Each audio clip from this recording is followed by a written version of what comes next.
Mapagpalang araw po sa inyong lahat mga kapatid. Ito na lang pong muli si Maestro Virgo, also known as Commander Sator ng Sator Coronado sa Pangkalatan upang magbigay ng mensahe sa inyo patungkol sa Sator.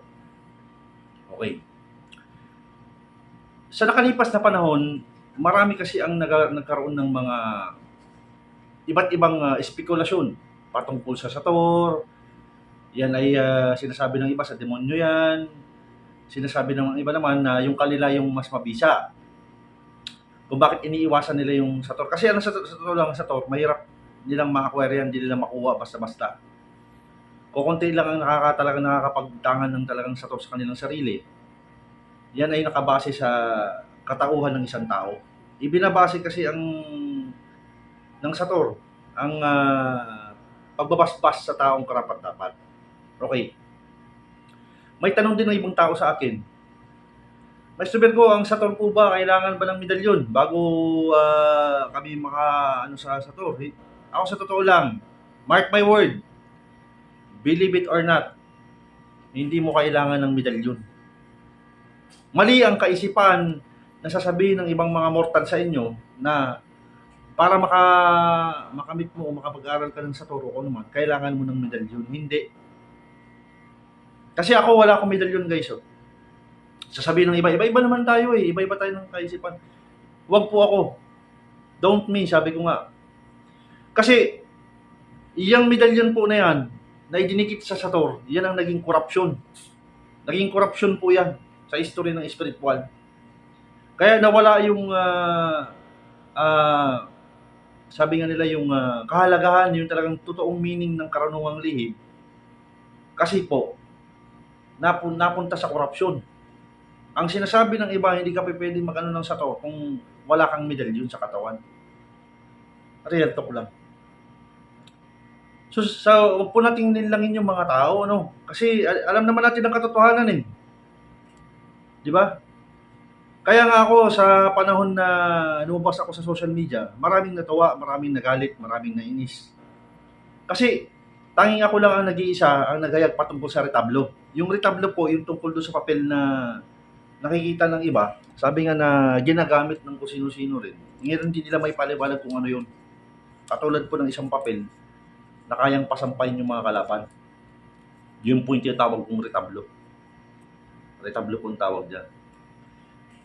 So, kapag tinanong kung ano yung retablo, lalabas ang katauhan ni Maestro Virgo. Ang kaisa-isa sa mundo ng spiritual, sa social media, ang naghayag patungkol sa retablo.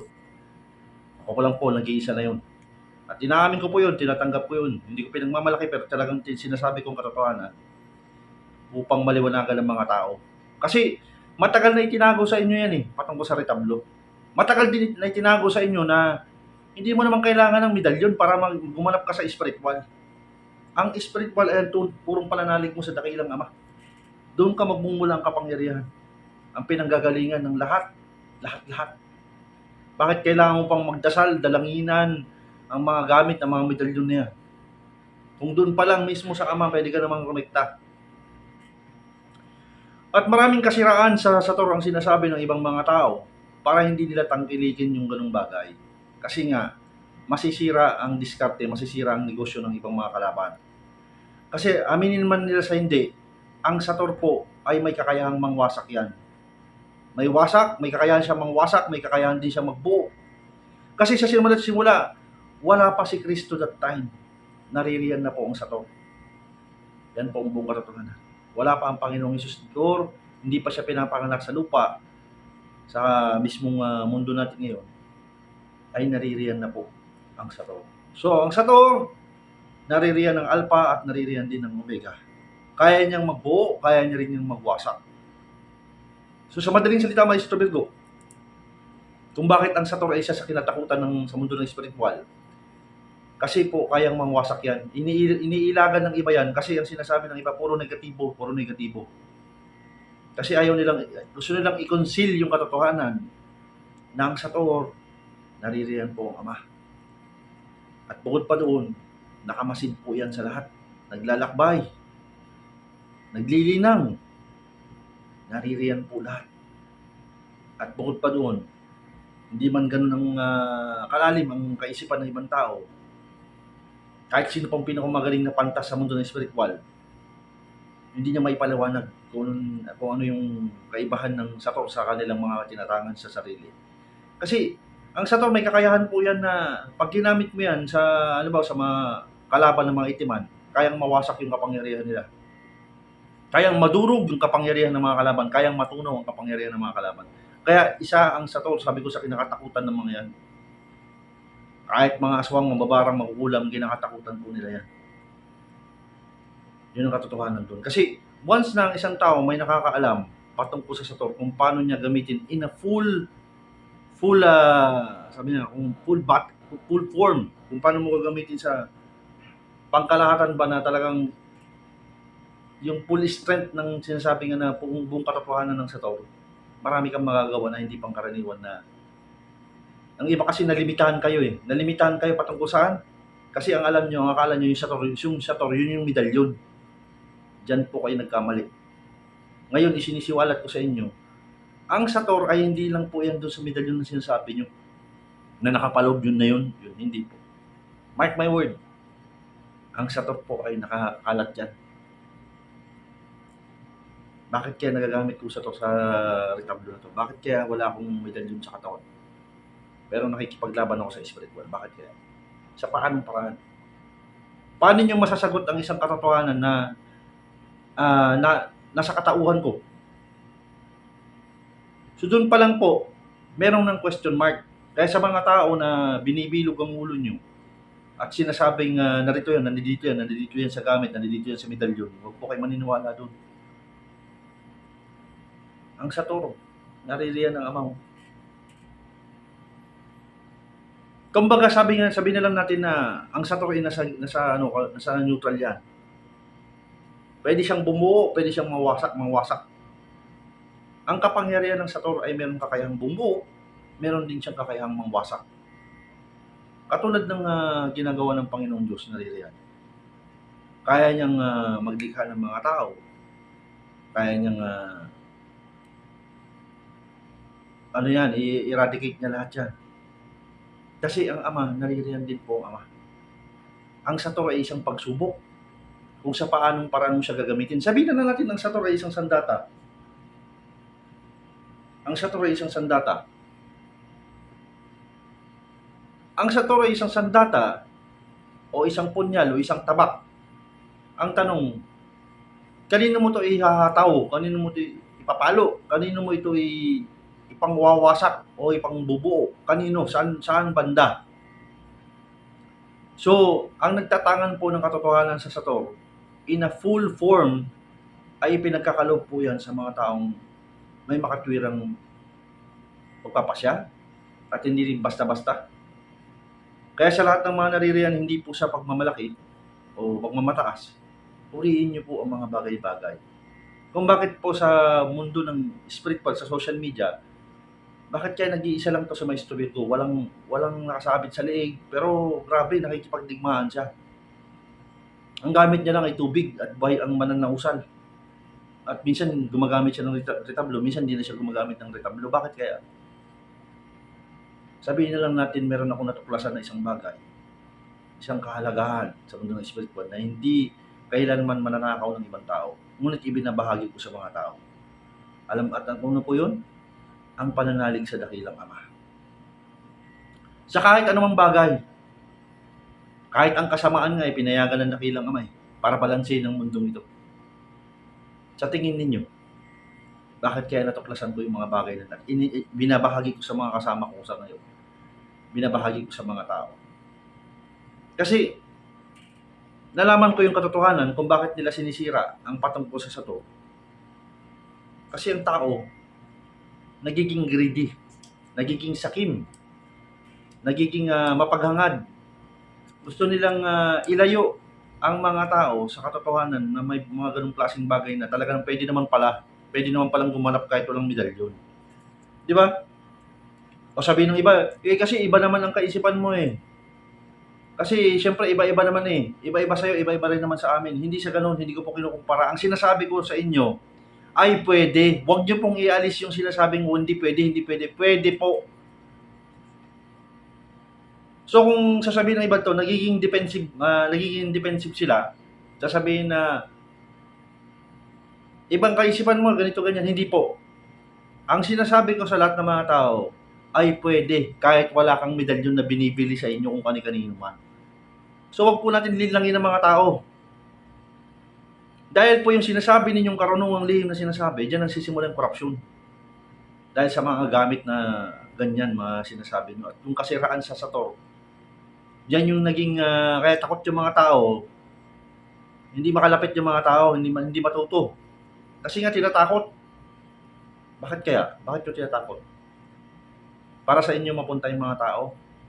Well, of course, ganyan naman talaga sa mundong ibabaw eh. Para-paraan lang din talaga.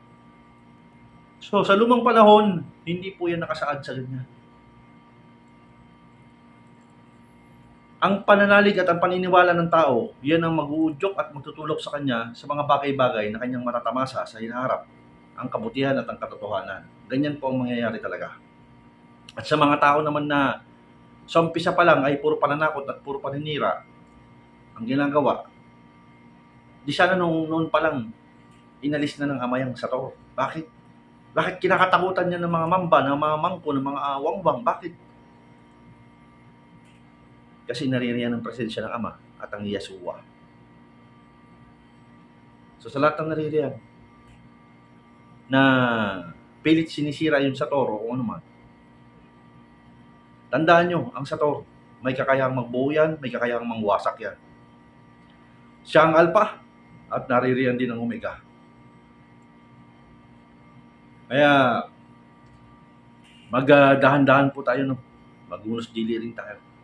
Kasi ang taong ginawa nyo sa inyong mga kamay, ang mga ginawa nyo sa inyong mga kamay na sinasabi nyo makapangyarihan, na binuo ninyo, ang mga bagay na binuo nyo sa pamamagitan ng sator, nagawang kamay ninyo, katulad ng mga medalyon, pagdating ng araw, ay pwede rin pong mawasak yan, gamit din ng sator.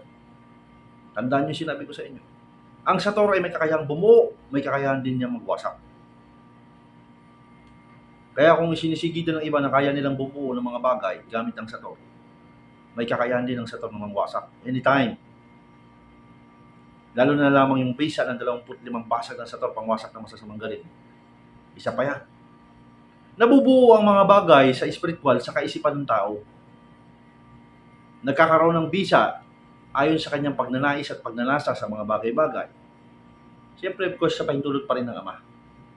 Kasi ang taong walang sa Diyos, baliwala ka lang. At bukod pa doon, may mga pagsubok, naririyan din ng mga kalaban. Kahit ang mga kalaban, may kakayahan din magbalat kayo. Yun ang buong katotohanan dyan.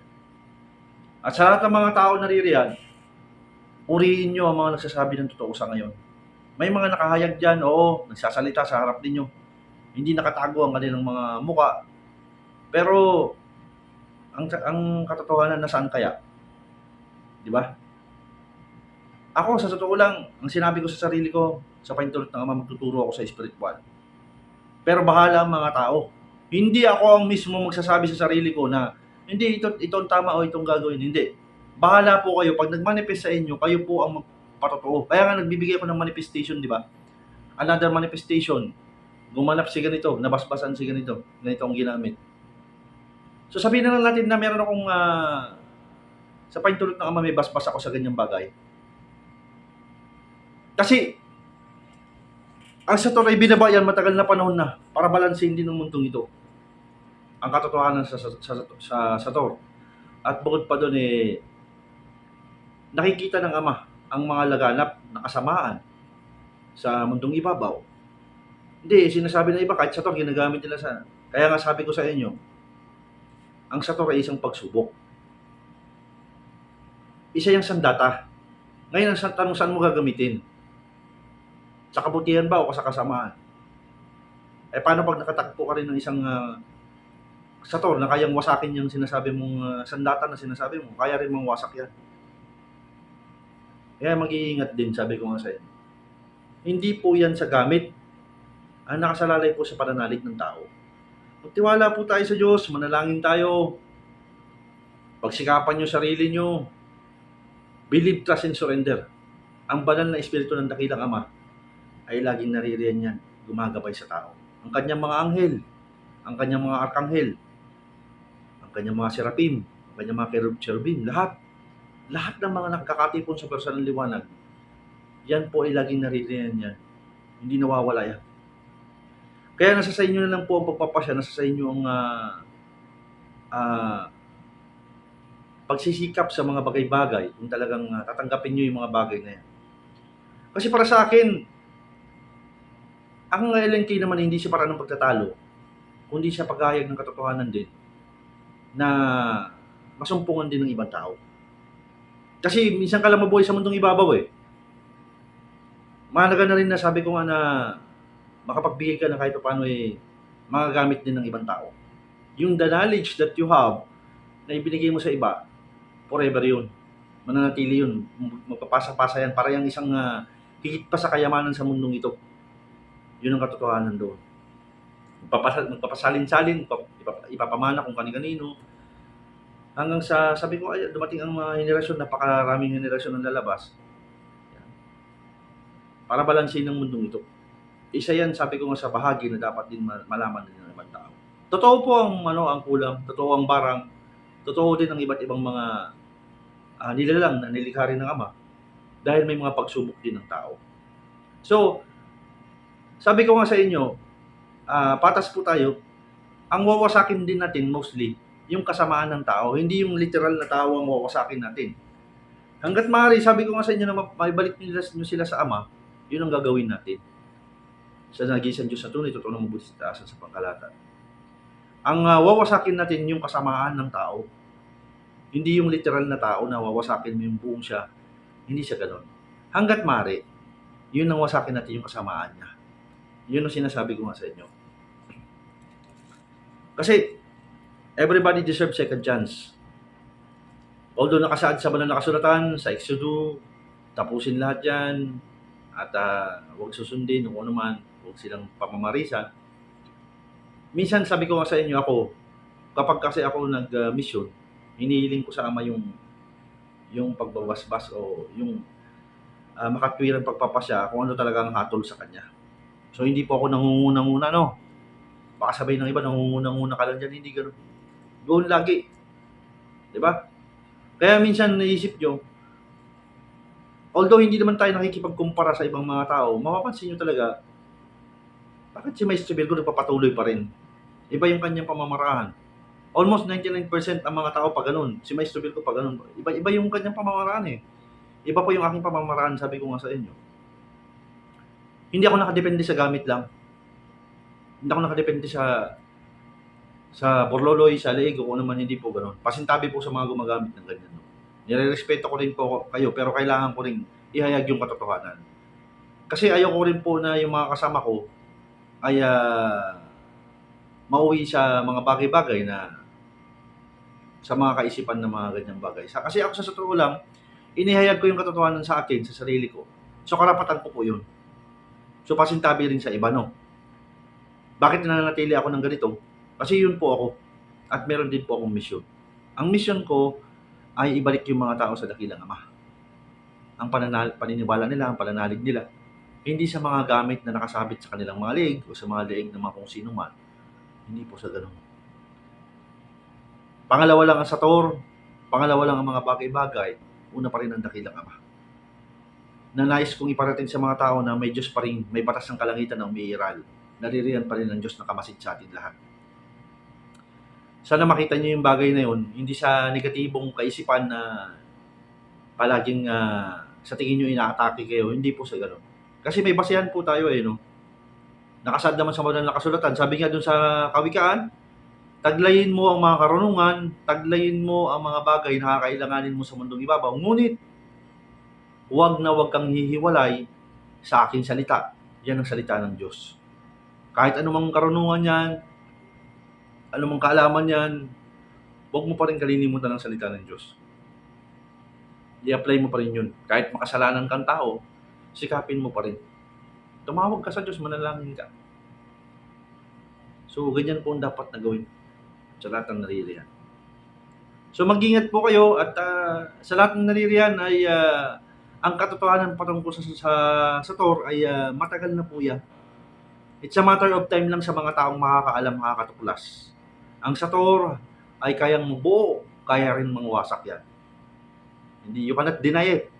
Ang katotohanan patungkol sa Sator ay inihayag ko rin. Ang isang hibla lang Imagine niyo po mga kapatid kung gaano kalawak ang naging epekto ni Maestro Mirko sa mundo ng social media, sa mundo ng spiritual. Isang hibla lang, kumbaga sa book, isang hibla lang ang katotohanan yung inihayag ko patungkol sa Sator. Pero ang laki na naging epekto at nagagamit ng mga tao. Ayan. Sa lahat ng naririyan, maraming salamat po at ingat po kayo. God bless po sa inyo lahat. Magtiwala sa dakilang Ama, sa nag-iisang Diyos na tunay, totoo na mabuti sa takasan sa pangkalahatan. Siya lang at siya lang, wala nang iba. Sa kahit ano pa man. Ang pananalig, ang pananampalataya, ang pinakamahalaga. At ang panalangin, ang pinakamahalagang sandata ng kahit sino man. Hindi ang mga bagay-bagay na nakikita ninyo. Yan lamang po at God bless po sa inyo sa lahat. Hanggang sa muli po. Viva Satorians, Viva Satorians, Viva Satorians, Viva Sigma.